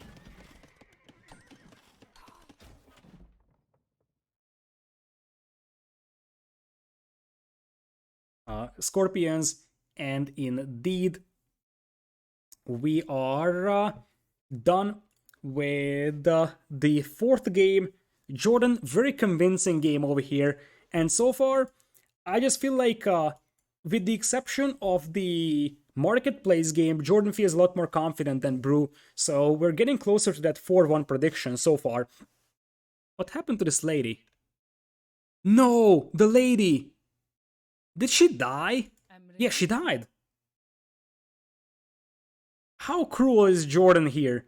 He just deleted a will that was coming forward to make a castle for him. That has to be a delete. Yeah, it's absolutely a delete. Look at this. Here are the wills. Yay, we're making castle and boom, you just died. Oh, that feels so bad. In the very moment Jordan has won, he's like, boom. Like, it's possible that, he was typing GG in the chat. We don't see the spec chat because it's live game. And then when you press enter, you can accidentally press delete as well at the same time, especially if you have big fingers like I do. And maybe he just had that wheel selected and it was like, boom, that's wheel deleted. But she is sort of in an interstage between death and being alive. It's not a dead body yet, but she's not alive either. So, well, feels bad for her. Imagine being the last casualty of this battle. This was a one game, and then Jordan just decides that, I don't need you. And you're just gonna die. Alright, so now we are gonna go with a 3-1 scoreline. Match point for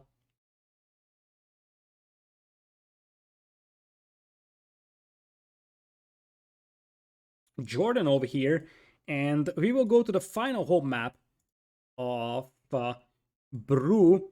The final home map of Brew being Eruption. Let's take a look at the civilizations remaining. So Tatars is gone for Jordan, and on the other side we do have Khmer being lost from Brew. We are left with the Magyars, Saracens, Bulgarians, and the Koreans, whereas on the other side, it will be Indians, Ethiopians, Franks, and Huns remaining. Could this be an Ethiopian play from Jordan? I kind of feel like it could be. And on the other side, we could have maybe Saracens as an aggressive fast castle strategy with crossbows. Other than that, maybe Koreans and war wagons right away. I just don't think that either of these civilizations remaining for either player is that super amazing on Eruption. So we will see what they have on their mind. Jordan actually used up Tatars, which would have been amazing on Eruption, but I guess he's gonna be happy with that because he ends up winning this game, so it was a well-used Tatars pick. And we're gonna have Huns versus Saracens.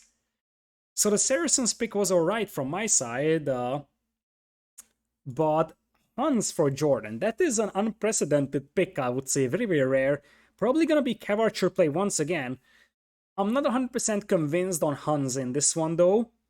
I think it could still yield a victory for Jordan, mainly because Jordan's execution seems to be a lot better in general in this set so far.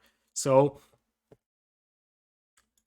Huns versus Saracens. We're most likely going to see fast castles regardless because the players are so safe and it's so easy to wall the bases. But after that, we will see how it follows up. How often is Liquor going to mention Saracen market bonus? Probably every single moment.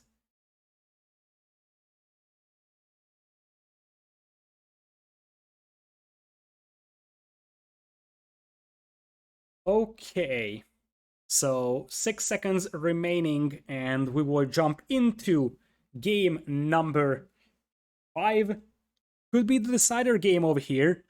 If Jordan wins, he is in Redbull Wololo 4, and correct me if I'm wrong, but Redbull Wololo 3, we didn't have Jordan, right? So let's jump into the final game. I'm gonna quickly open up Liquipedia to check, but indeed, there was no Jordan in Redbull Wololo 3. There was no Jordan in Redbull Wololo 2. And there was no Jordan in Redbull Wololo 1. which means that Jordan is one game away from qualifying for the first ever Red Bull Wololo he participated in. Did I say final game? I mean, it's a final game if Jordan wins. If not, then obviously we are continuing on. So here we go. We're gonna have Jordan as Hans. Apparently I said final game, but my excuse is that I have casted 9 hours yesterday and it's 6 hours today, so my brain is like a sponge. Potato caster, I know. Okay, so scouts are coming out here for Jordan. Brew once again is going for the super fast Vos, as he is already done with the right side. Left side he's actually going all the way to the edge. We'll see if he sees that there is a hole here. Uh-oh. Don Bibo, thank you so much for the second month of Prime sub, I appreciate that a lot, welcome back. And let's see if Brew is going to fall into the common trap of not checking for the edge of the forests, and he actually does, which means that Jordan's scouts will once again be just for scouting and map control. It's not really the end of the world for Jordan that he's not getting any value for those scouts, but someone said that I will mention Saracen market bonus every 1 minute. I haven't mentioned Saracen market bonus for 3 minutes. But here it is, Saracen market bonus, because here is Brew dropping the market, buying himself up, selling the stone. And we should be on the way to Castle Age from Brew for in a couple of moments. He's massing archers. This is the type of build order that is actually pretty hard to counter if you are not prepared for that well. It's the Saracen fast castle crossbow play, and it's devastating because it can get through your walls very easily. It's not super hard to counter, but you kind of have to expect it, and what Jordan is doing is something I like. He's also buying himself up. So it's not just like, okay, I'm gonna stay in feudal and defend with skirms whatsoever. No, just buy yourself up as well. And that way, the castle age advantage for Brew is not going to be that super significant. You see that Jordan is gonna be behind by like half a minute or so. He's gonna be fully walled as well. And I think that Jordan could have been up even faster if he didn't make a single scout. I guess he wanted to go for a couple of scouts to see if he can pick off a couple of villas at the beginning, but Brew is so fast walling early on that that doesn't seem like it's a realistic scenario. Anyways, Jordan is going for one skirm only. I wonder if this is just sort of a bait. Nope, he's going for more skirms. So eventually this will turn into a triple range cav archer play from Hans. And Hans can be very devastating with that, especially when your opponent has such an exposed gold mine and wood lines. Those cav archers could have an insane mobility advantage. What building was that? It's a barracks. Brew is like, oh yeah, I need to get my archers out. Let me think, I'm just gonna destroy my barracks. That was awkward. He could have just destroyed the house here. Why did he destroy the barracks? I don't know. But that could backfire because now he doesn't even have the chance to add like a single spearman in case Jordan adds a knight or so.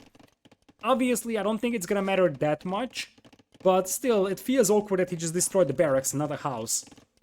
Crossbow coming in now.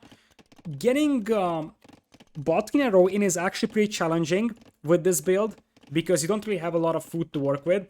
So Brew is gonna have to buy that one. And more importantly, the question is ballistics or forward siege workshop. That's the debate. When you do this Saracen fast castle build, the debate in Empire Wars is always you go for fast ballistics or you go immediately for forward workshop. It looks like Brew is gonna decide by fast ballistics for the time being, but Jordan reacts very nicely and he knows exactly what's coming. It's gonna be double range elite skirms for him, as he's going to just take down the crossbows. He sees them coming, as Brew is just going for ballistics. Jordan is gonna have ballistics soon as well. And the thing is that it's not like Jordan is gonna be in trouble from the perspective that, you know, he's making ballistics. It's not like he's Franks or something that doesn't really want to get to ballistics. They just want to play their cavalry play. Hans will be very happy to grab ballistics because they can just continue with cav archers for now. Elite skirms are in here. Jordan needs to ensure that those crossbows won't jump on his gold mine, because you see that these are actually very, very dangerous.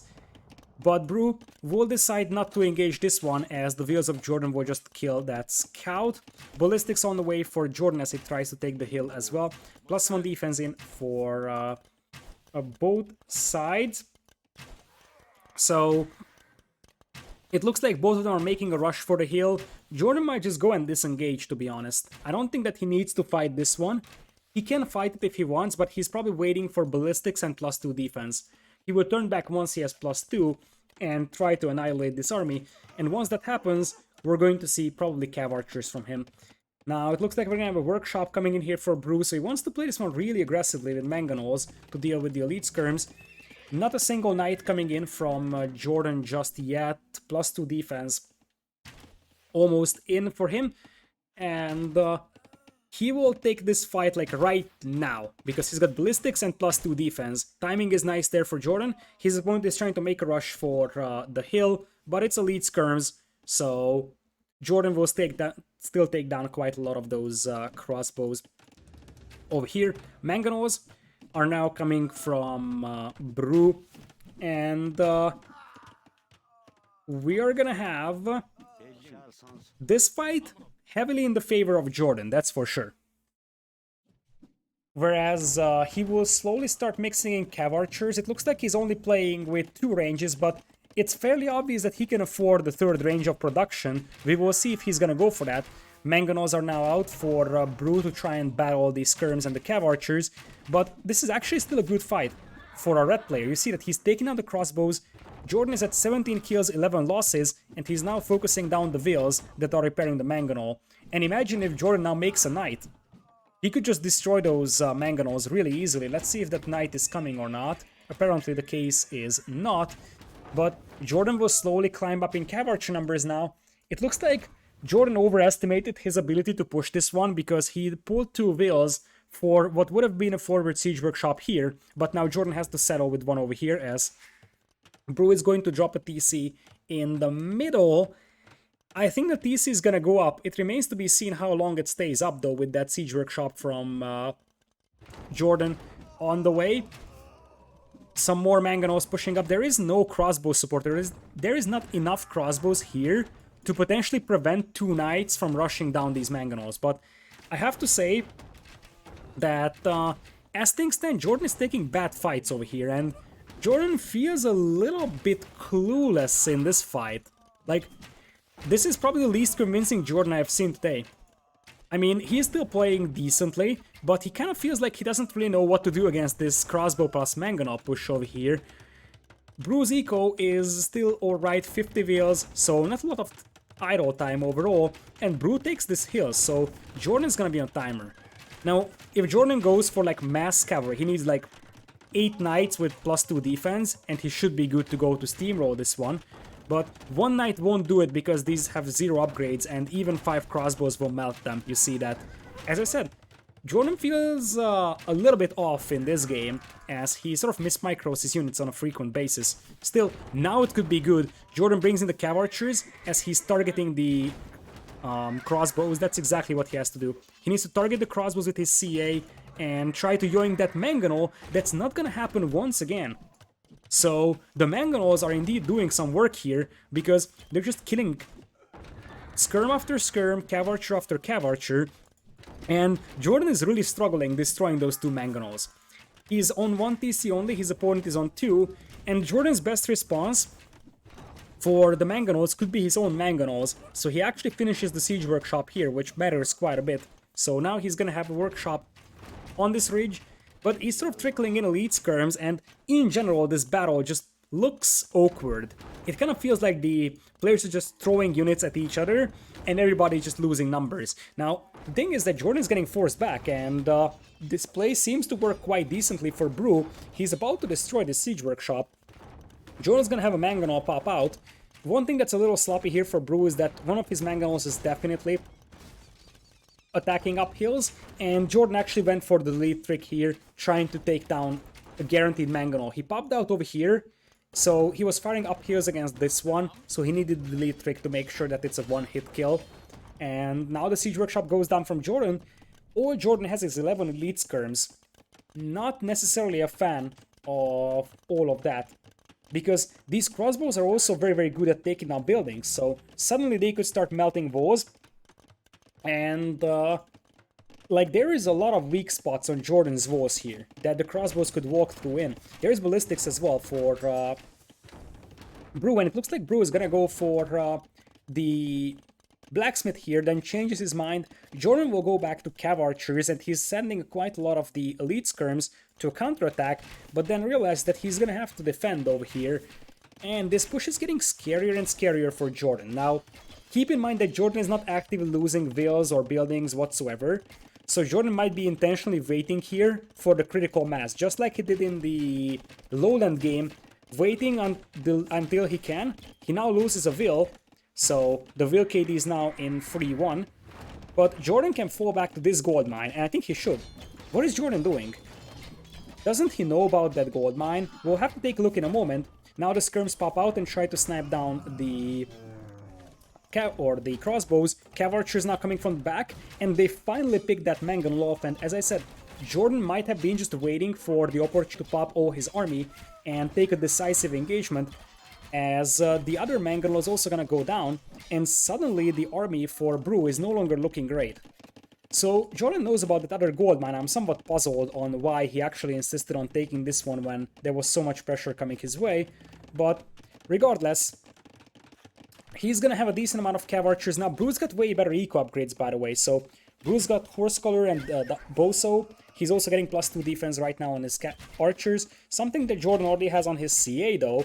So Jordan starts to get closer and closer to the critical mass of cav archers here. He already has 14 with +2 defense, and also a couple of elite skirms to support. These camos have +1 defense, but otherwise they are really underwhelming. And the Brew is gonna get another range up over here in an effort to sort of get some more numbers out here in the middle. Brew transitioned very nicely to an eco-heavy gameplay, by the way, I have to give him that. So the Saracen fast castle play is super duper aggressive, but Brew transitioned very nicely into a stage where it's like, okay, let's add a second TC and just boom, and look at this. He's got a 23 vills advantage. Brew is not going down easily here, that's for sure. Jordan's army is a lot more promising, but Brew's economy is giving him a lot of hope. Now, that hope could all fade away if these cav archers find the way to start killing vills, and remember that there's a siege workshop coming up here for Jordan once again, so history could repeat itself with the cav archers just steamrolling Brew's economy. But speaking of steamrolling stuff, that is going to be a big mangonel shot from Brew, something that was desperately needed to make sure that you contain those cav archer numbers. That was like -4 cav archers over there with a single mangonel shot. As I said, Jordan still has the cav archers, and he can try poking around the wood line of the opponent to try and even the vill count out. And because Huns have cheap cav archers, he might not need as much eco as Brew has. Still, obviously the fact that Jordan is behind by actually almost 25 vills is very, very disturbing for Jordan over here. And we're getting closer and closer to a stage as Jordan pops out a mango and takes down 2 with that single mango. That was a beautiful shot over there for Jordan. I think Jordan wants to go for the starting eco now, and there is an overchop here for Brew. If these cav archers get into Brew's eco, everything could fall apart for him. It's looking really good for Brew. Jordan's population is 20 behind compared to his, but that could not matter because there is a hole. And this is something that could potentially end the game here for Brew. It looks like he's gonna be lucky enough with his town center placement that those will be able to help him out against the cav archers, so Jordan won't commit, but this could have been a disaster here for Blue. And it could still be. Like, if these cav archers run in, they could still rampage the eco of his opponent here. And meanwhile, Brew also has to pay attention to the fight in the middle, a fight where his mangonels actually pathfind their ways through the pit, as the mangonel here will go down for Jordan. Once again a bit mismicroed, but at least he trades off a cav archer to another mangonel, as the cav archers here will apparently retreat. They could find some vill kills here if they pay attention, but they apparently do not. And I think that Brew is, if Jordan is not killing those vills, then Brew is actually going to be in a better and better spot here. It's multiple mangonels, crossbows melting buildings, and Jordan's army is just non-existent. Brew is not giving up on this one. And I have to say that this game was the first game where I really felt like Jordan's execution was underwhelming. Let's just say that. Like, his micro wasn't really super sharp. And in general, Brew just out-microed him really, really well.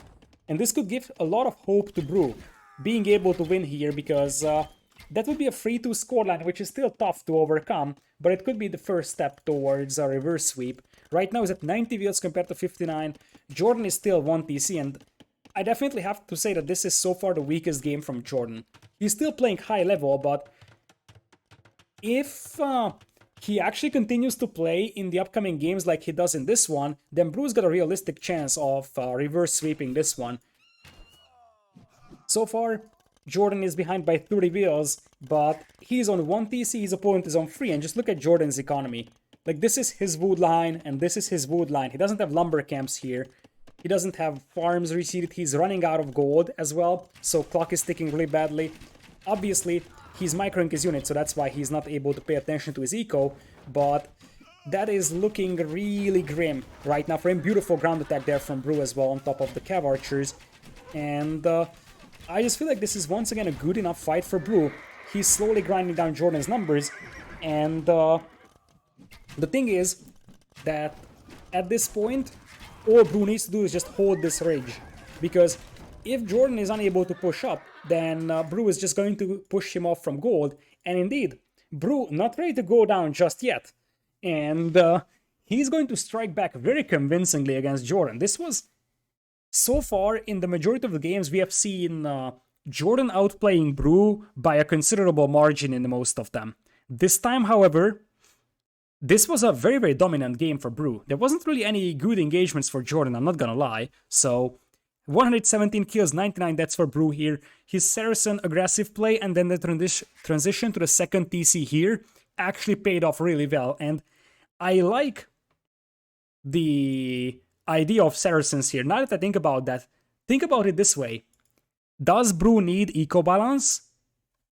It's Saracen market and you have infinite gold. I mean, eventually the market prices will start dropping, but you can potentially secure a very, very good position in the map and in the game before the market prices start dropping in a considerable way. So you can just go full gold mining here in early Castle Age, buy the food you need to make more wheels, and then slowly establish your food eco, and that allows you to have a very good momentum here with this push.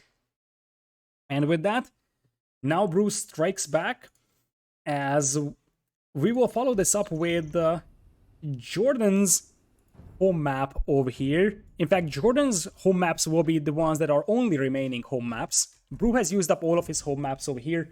Jordan still has 2. So Huns are gone for Jordan, and the Saracens are gone over here as well.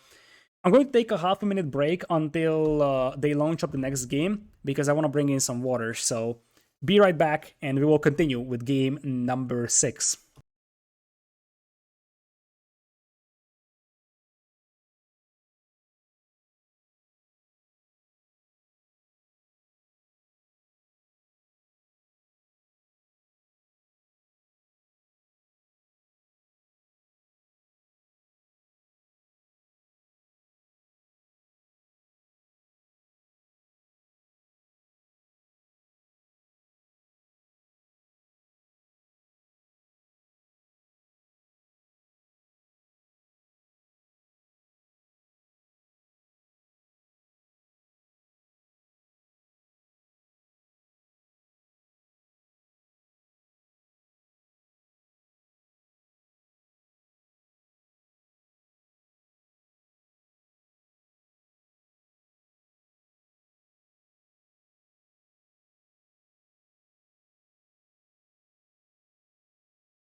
All right, so welcome back everybody to Redbull Wololo 4 qualifiers. Jordan still with a match point over here, and on the other side we are going to have Brew, who won the last game but still down 2 games here from victory. We're going to Acclivity, and Brew is going to have an interesting civilization pick over here that is Bulgarians. So it very much seems like we're gonna have a Man-at-Arms opening from him.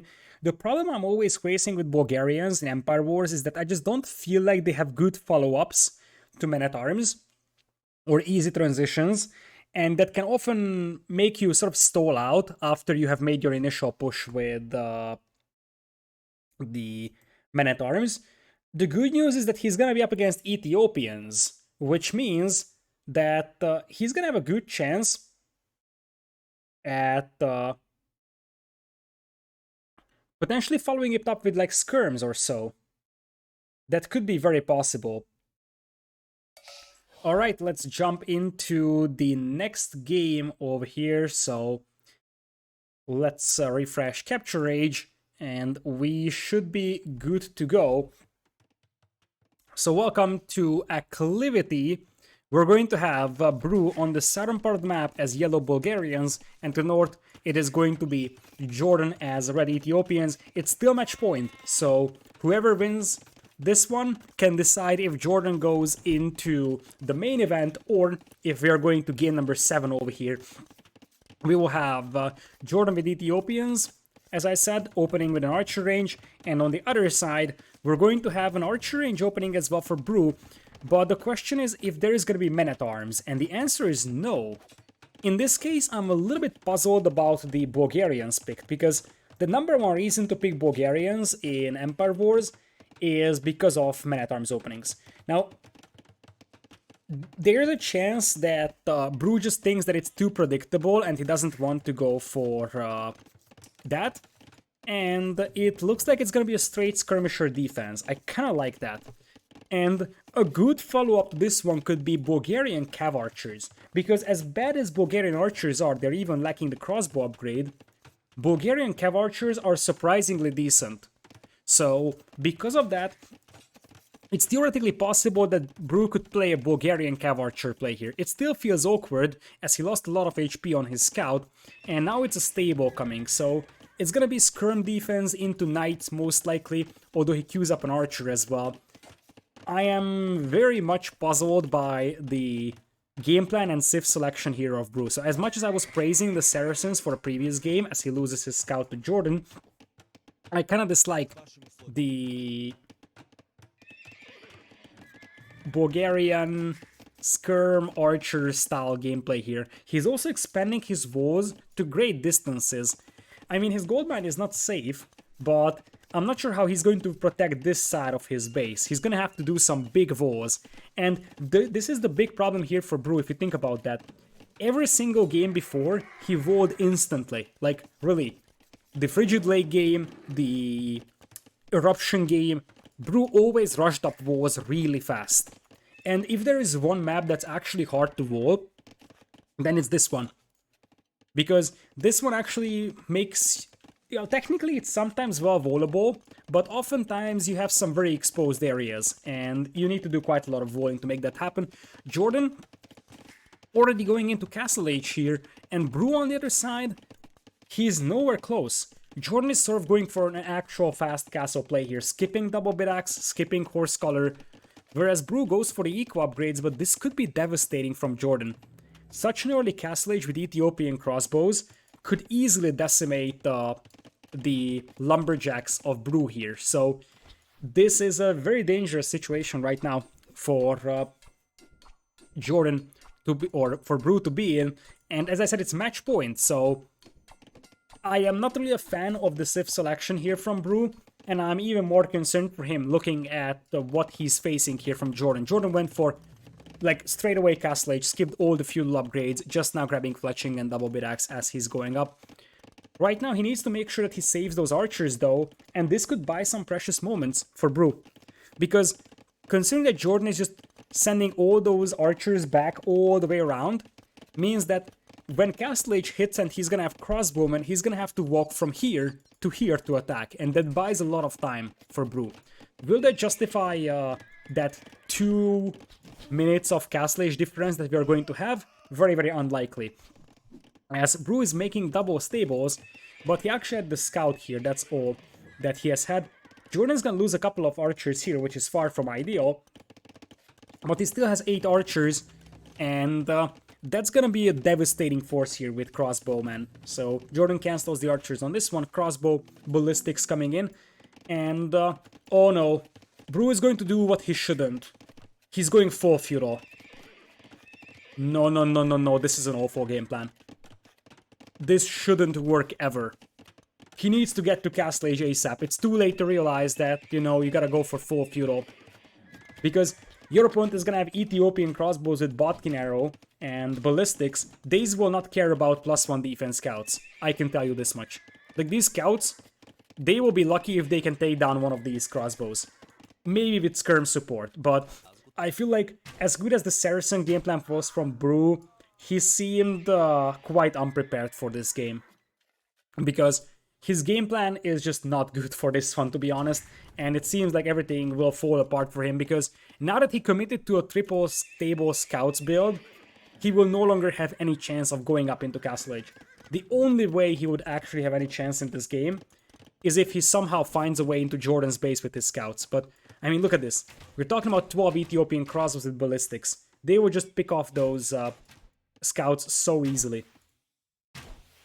So, like, it's 3 pierce armor versus 7 attack overall. Plus, you have a fairly fast firing rate because of Ethiopians. Feudal Age skirms won't hold off crossbows either. This game might be over. I'm not gonna lie. And indeed, Ethiopians also have pikemen, so Jordan could easily get 2 pikemen out, because he doesn't even have to upgrade them.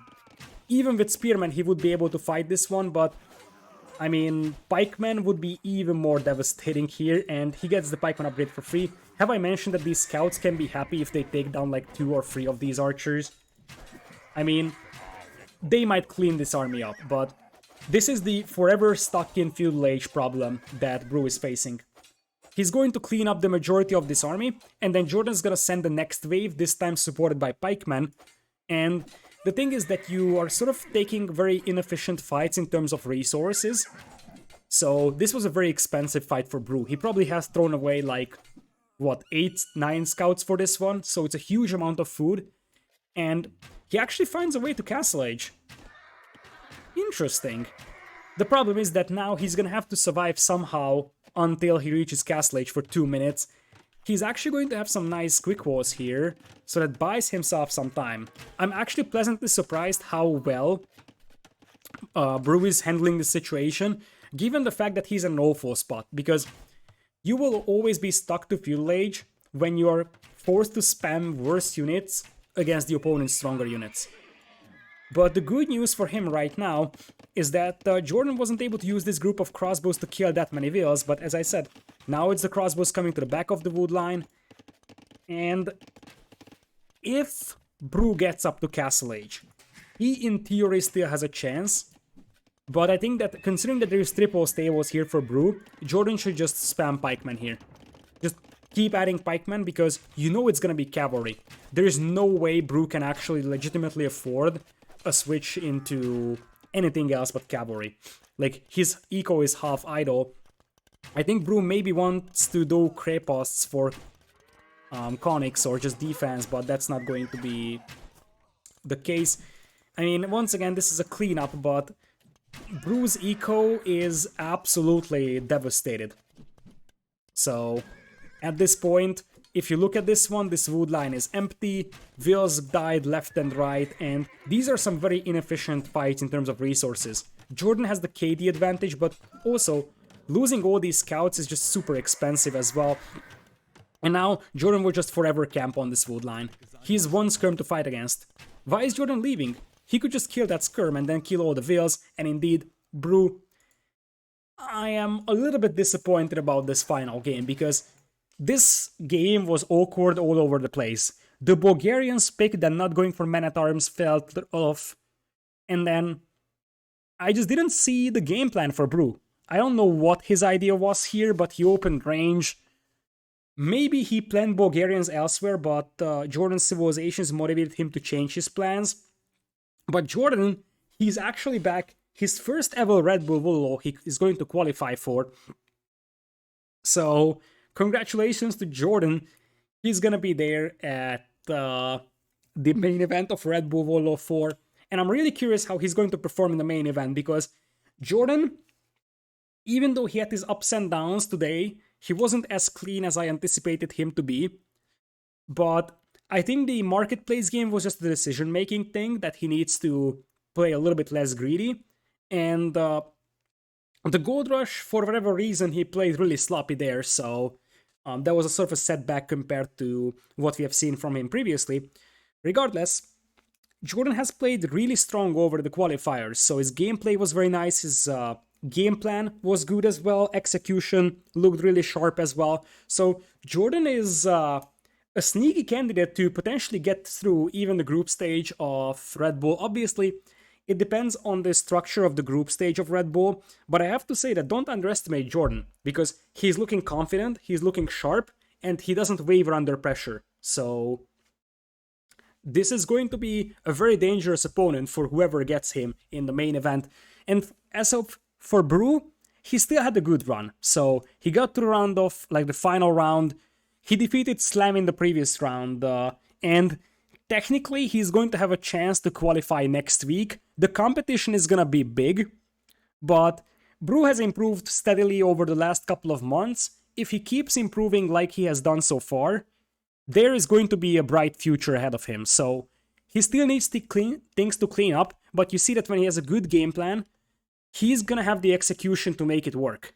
He's a good player, but he needs to become a little bit more consistent to start becoming like an actual regular person to see in a lot of competitive tournaments. Still, he made Jordan run for his money in certain games, and now Jordan moves into the main event of Red Bull.